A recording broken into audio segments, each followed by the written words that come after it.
Final boss mode.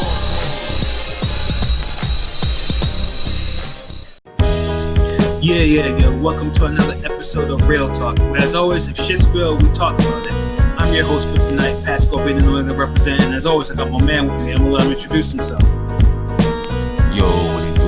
LB, Lauderdale Boss, Shuttleworth to God, Go Artist, Soul Wars Created, RingGangRadio.com. Yes, sir. Ringing in the house forever and always. And as always, I got my other man with me. I'm gonna let him introduce himself. What up? You already know who this is. Bodega Boxing Report. Ring Gang Radio. Hey, Bodega. Pretty straight from the sewer tonight. You can tell from the background. It's always New York in this world, you dig? So, yeah, we salute you for your service, keeping our streets and our sewers and whatever safe, from Krang and Foot Clan. You know what I'm saying? So yeah, man, and our topics up for tonight, we'll definitely get into discussing the Fabulous versus Jadakiss versus battle. Before we get into that, recap a couple of top-ranked shows on ESPN. This first one we'll talk about was from Saturday night, late Saturday night. In Real Talk, those ESPN top-ranked, them 11 o'clock actually didn't even start at no damn 11 o'clock. It started at 11:45. My goodness. 11:30. 11:45. But since the UFC main event was pretty entertaining, I kind of had no problem. Yeah, there was plenty of fades in that, but my goodness. Yeah, I kind of just let that go. Shout outs to UFC, MMA. Y'all had a good little scrappy. Had me remembering what's that shit? Forrest Griffin and Bonner. Yeah, that's just classic. Nobody. Either that or the women's fight from this year that was just fucking insane. Where that woman ended up with a 5-head. Oof. Yeah. So when you had that type of shit leading into a boxing match, I'm kind of like, okay, it could be late. I'd rather that than some damn boring ass football game. And pissing me off. Motherfuckers with no hands running down the goddamn field and shit. Nigga, shut up. Nah, that should be boring. Shut up right now. So I appreciate the little combat sports shit. You know what I mean? Yeah, you for our listeners, you gotta forgive, Lauderdale Boss, because this nigga out here, you don't like football. Niggas from Florida don't like football. This nigga's not nominated. I mean, they don't like football because their football teams are trash. Who wants to be a fan of the Dolphins or the Jaguars or the Bucks? Hold on, wait. The Dolphins got a Super Bowl? Check. The Tampa got a Super Bowl? Check. Okay, 2 out of 3, you got us. Does everybody trying to damn rape and pillage our damn high school and college damn football teams? Yeah, see. Yeah, there you go. I don't fuck with football, but I know enough when, people be giving us the googly eyes at Florida and shit. Now these motherfuckers be, oh, you play football, right? I'm like, no. Play that shit in the boxing. It's amazing, because usually, the average boxing fan fucks with football. So he's an anomaly within an anomaly. You dig? Shit boring. Yeah, you know what I'm saying? Boxing, basketball, yeah, we good on that. Yeah, fucks with basketball. You think a sport where CTE is prevalent as boxing and MMA would interest this nigga though. But hey, he might be just too light-skinned for football. That's where it goes. All dirty and shit on the grass and shit. Fuck all that.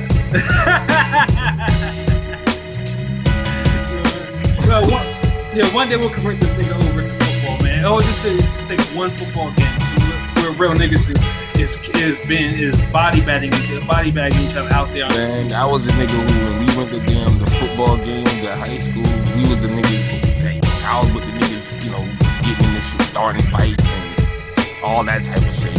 We watched maybe 1 or 2 quarters, and then we off into some other shit.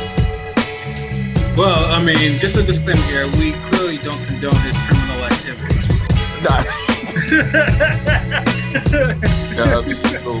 But that's the difference. When boxing come on, no one's leaving boxing early. That's cap. And okay, I'm sorry. No one leaves unless it's a rigging the out fight.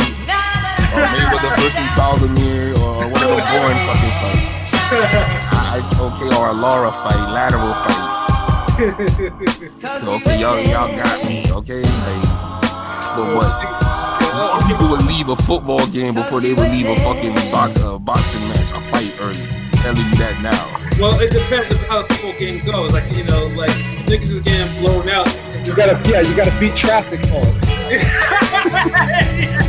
Dog, Florida niggas got like no patience, man. I don't know if y'all even for basketball. I don't know if y'all remember that damn that playoff game with Detroit and the Miami Heat, and Heat was down. I think this was 06. Heat were down by like 14 points with like 6 minutes left. Yo, I remember. Damn, Marina was just clearing out.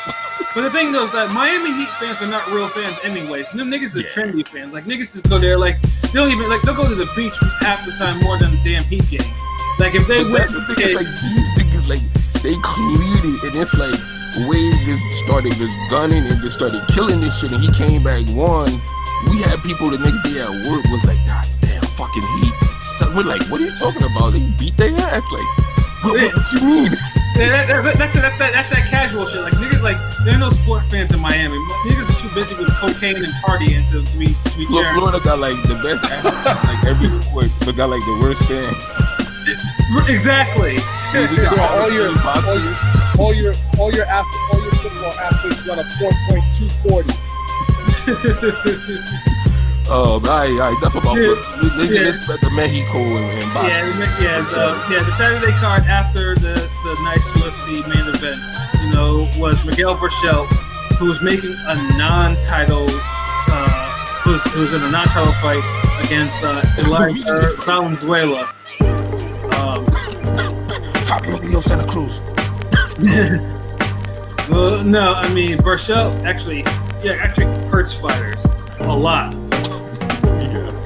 I'm just saying, like he seems like he doesn't get the criticism that Chad Dawson got.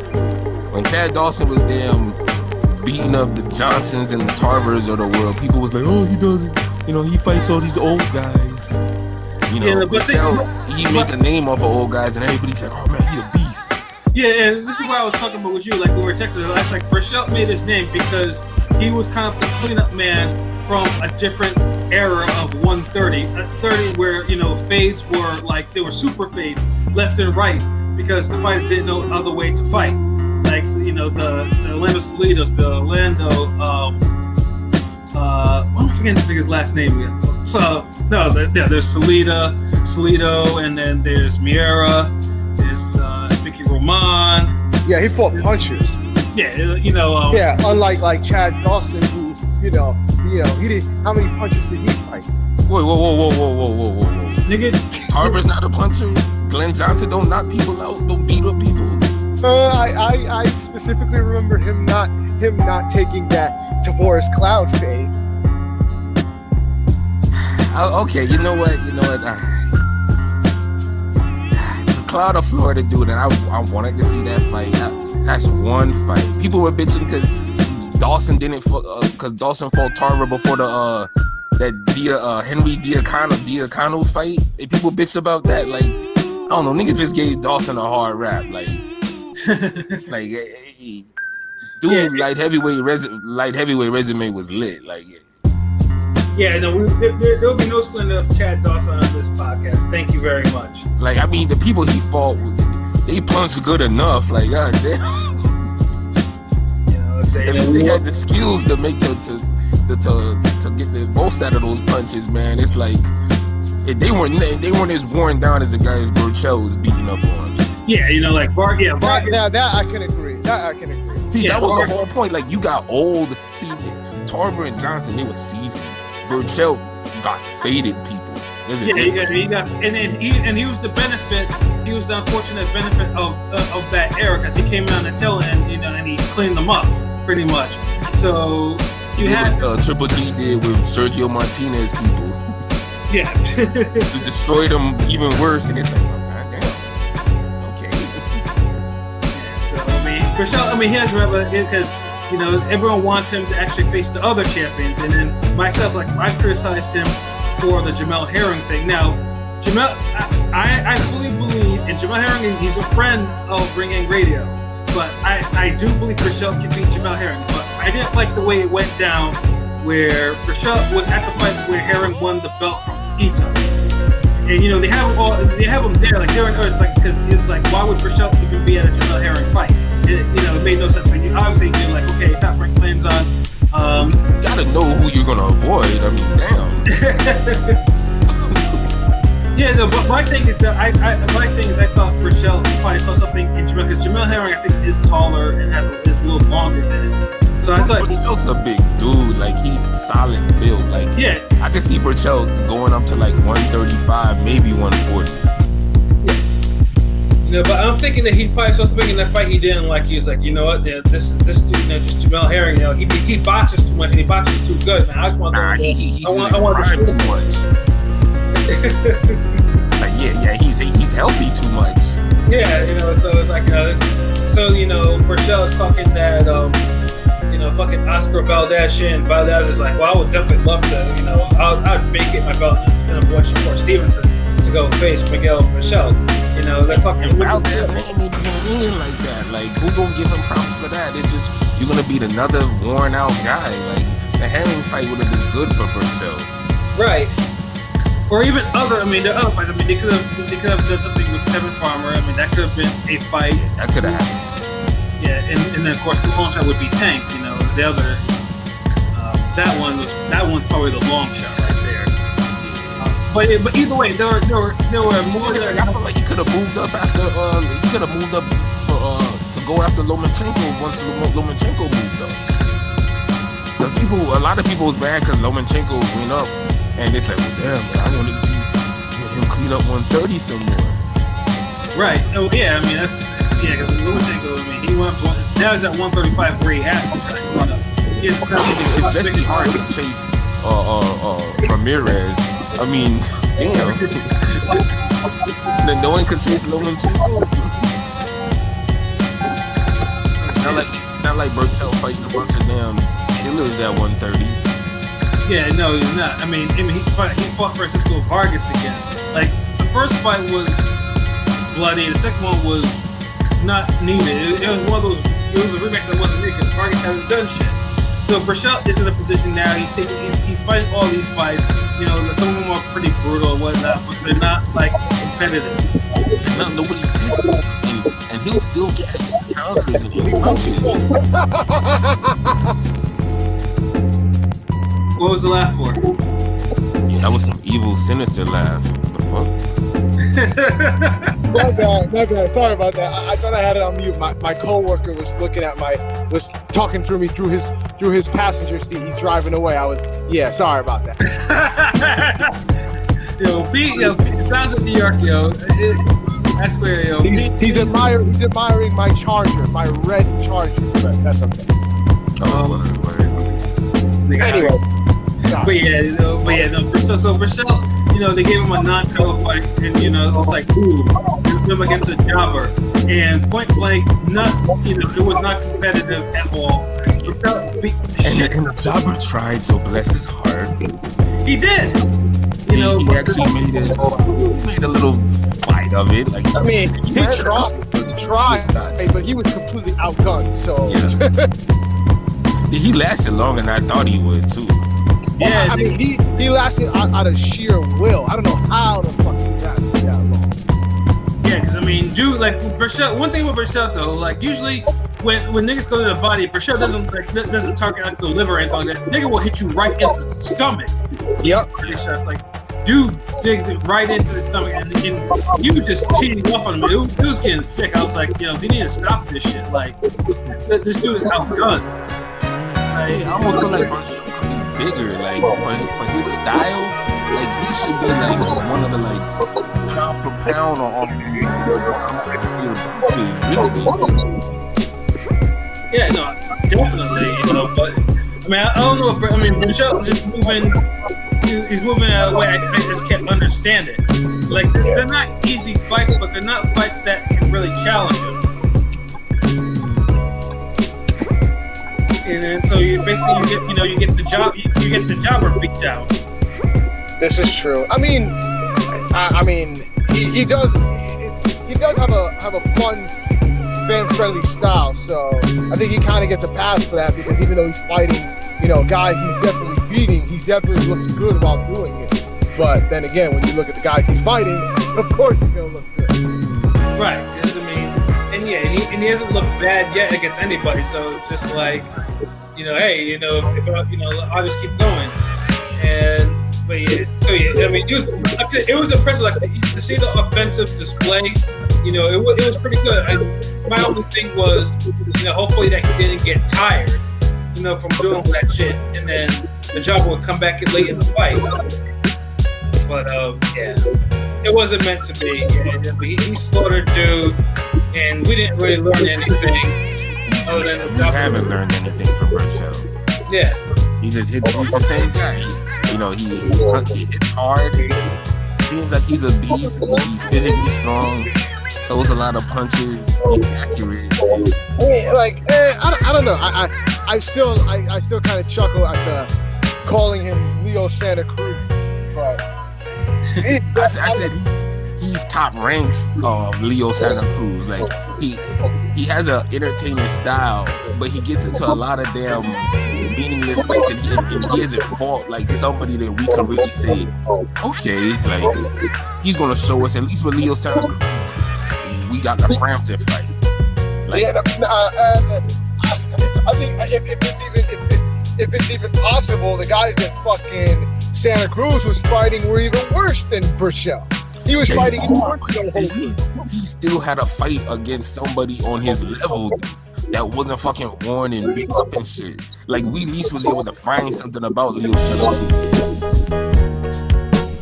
Berchelt, it's like Berchelt has better names, but he's still lacking that damn Brampton Morez type of name where the guy wasn't at least, the guy at least had a fucking pulse. Right. Like, at least Frampton and Leo Santa Cruz was a 50-50 fight when that shit was announced. True. When has Berchelt been in a 50-50 fight? Is this true? 60-40 shit. Yeah. I mean, I think probably the closest one was the Miura fight, and that's because we didn't know how much his previous fight with Ron took out of him. So yeah, that's all it is. I'm not saying Berchelt don't have the goods. Like, he's a lucky boy, but we just don't know everything about him yet. Like, we don't know how he responds in adversity, or somebody who's really not going to give up because they have that extra chamber to go to because they're not worn down from countless wars and shit. Right.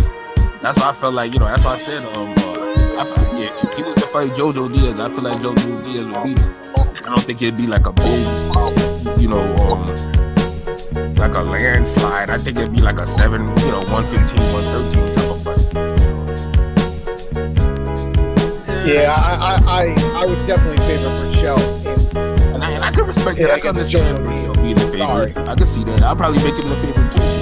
If I was the, I just Jojo.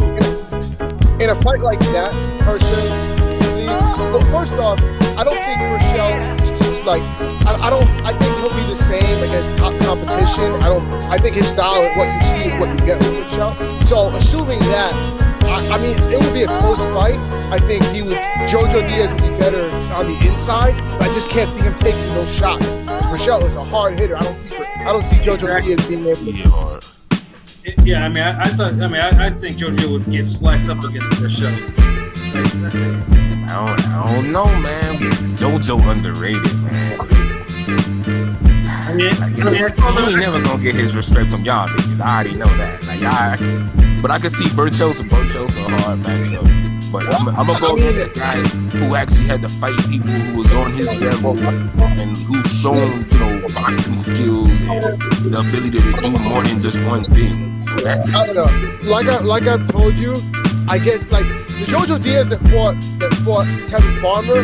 Yeah, I can see that guy against Berchelt. But Jojo Diaz has too many times where it's like one fight I'm impressed, the other fight I'm really not impressed. So, but like you said, he also fights, better competition. But he fights good competition though. Like he's not fighting these damn Leo Santa Cruz sparring partner ass niggas. I mean, JoJo's. I mean, he only has that one loss to the coach, Gary Russell. You know what I'm saying? Cool. And see, and that's the thing. And it's not like he got washed by Gary Russell. He actually showed he could belong. He belongs in it. And then remember, he has that win over Cancio too. That looks better in hindsight. Yeah, I was gonna say that win looks pretty bad now. God damn. Yeah, right. But and he got the farmer wins. I mean, Berchelt, like, of course, Berchelt. I would make him the favorite. But a lot of niggas be favorites and they lose. So, word shout outs to Top Rain with the matchmaking. Word. You know, if Berchelt fought somebody that was like 50-50, you know, I could understand. I'd be okay, but I'm not completely sold. I do feel like King P is right in a way where Berchelt is what you see, what you get. Like, I think he'll still hold up with top competition, but I just gotta see it. Michael Grant was supposed to be looking good too. Yeah. Michael Grant was a disappointment. I really thought he had next. Actually, anyone who I thought the John Glenn was, I thought he had next. And that's the thing. Sometimes you don't. And then Chinese didn't happen. Because all the damn faded ass people Berchelt was fed. Who's to say that Gary Russell or these other cats couldn't have beat them? Yeah, you're right. I'll give you that. So I mean, I'm trying to look at it both ways. Like Berchelt, he's good, he's on point, but I'm not there yet as far as picking him. Well, I mean, like I said, I mean, if a Berchelt JoJo Diaz fight happened, I would. I mean, I'd say it's like a 60-40, 65-35. I'll go for Berchelt before actually winning. I'll be the lone pick again. I seen your boy Luke Boxing that had mentioned talking about Berchelt, and I think I said to him, I was like, yeah, JoJo beats him. And he see JoJo under the they see him out there. He on point. I mean, that just goes into, you know, you gotta fight top competition when you coming up, so you could dig deep when you have your damn Franco Maloney moments. Right, and then also too, I mean, and then a fight with fucking Oscar Valdez won't prove shit. Yeah, we're just getting a younger version on the other shit we got. I mean, okay, like, think about it. It's like they pitching a car to him, like okay, you know those older, worn down models you like beating up on? Yeah. All right, we got another one. It's a little newer, but it's worn down like you like. Bobby shouldn't have. It's Oscar Valdez. Oh man. But hey, I mean, if they want to get, you know, if this is a way to get Oscar Valdez out here and they want Berchelt to clean him up, so be it. I want Berchelt and Harris, but who knows? I don't think it's too bad Berchelt though. Yeah. Like, come on, like how you steer away from that? It's like, this is the thing, like boxing, it's like there's too many fucking hiccups on fights that should be easy to make. This is and no, might I add, this once again, I've said this before, this is why the 130 division is shit. Always has been shit, and always will be shit, because we never get the good fucking it's a pit and a filler as is. Well, I want to say, I don't understand. well, 130 has always been shit. Remember, 130 was giving us the Fight of the Year contenders. Like, true, but like they fucking like after Berchelt beat up all the real niggas who giving us the good fights, it's like he said, you know what, fuck it, no more good fights for anybody. Yeah, like 130 to me has always been a fucking filler ass division. The good fighters have been few and far between, and the fights that we want to see at 130, we don't fucking get them. Well, yeah, 130. Like I said, the one thing about 130 is they don't do a lot of unification. Like I said, there hasn't been a successful unification at 130.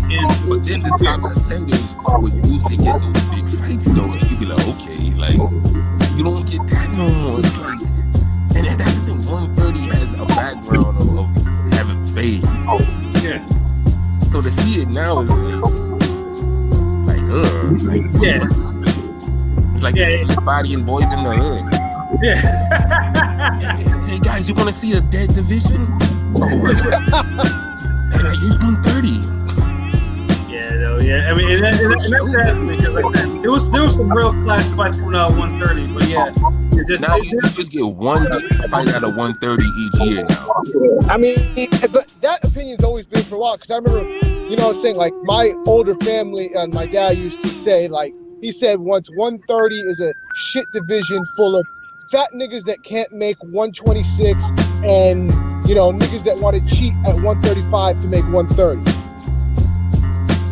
Yeah, but once upon a time, 130 was giving fucking fights, man. yeah. Like the last 10 years has been different. Like you know it's bad when JoJo Diaz is taking all the big fights at damn 130. Yeah. Like come on. Even Gary Russell been having more meaningful fights at 130. Like come on, man. Like, this shit is 130 is like worthless. Yeah. Everybody just gets a belt and play career mode. Yeah, and then so they move on to 135, and then that's And so then suddenly they grow their balls again, and it's like, yeah, I'll fight him. You're a big fight. He's a big fight. Everybody's a big fight. 130 is like, nah, let me get my money, nigga. you know what I'm saying. I just need to grow my body to 135, you know, for a bigger division, you know. But weren't you training yourself to get the 130? Yeah, but you know. Well, technically, that's the reason why JoJo Diaz is at 130 because he was training to make 126. Yeah, that's true. Yeah. You know, but yeah, no, Miguel Berchelt. I mean, hopefully that this Valdez fight does not come to pass. It shouldn't, and hopefully that maybe going into 2021 that he actually takes a little bit more meaningful fights rather than the jobber execution that we saw. Thank God. No, it's not. We just need more meaningful. We just need a meaningful fight, not a little more. A little more would be, we got this Oscar Valdez in the back. Like, nah. Like, yo, Berchelt needs to get a meaningful fight fast. Yeah. Like, it's the same paint by numbers approach with this guy. Same level of opponents. It's just, okay, like, punch is hard. What else? Yeah. Oh, man. I'm a knockout punching fan. You know what I mean? Word, but it's just like, if you're not bodying at least the other contenders, the top contenders in the division, then it's kind of hollow. It loses its numbers. You know how many punches they've been in boxing where after a while, okay,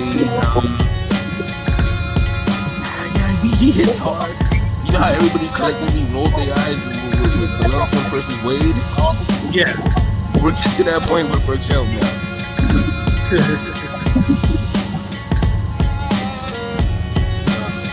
This is true. Hey, I mean, like I said, at least the jobber wasn't carried out on a stretcher. He was able to walk out of the ring under his own power and wasn't messed up. Because it was definitely getting to that. It was definitely getting to that point. So, like I said, tough guy.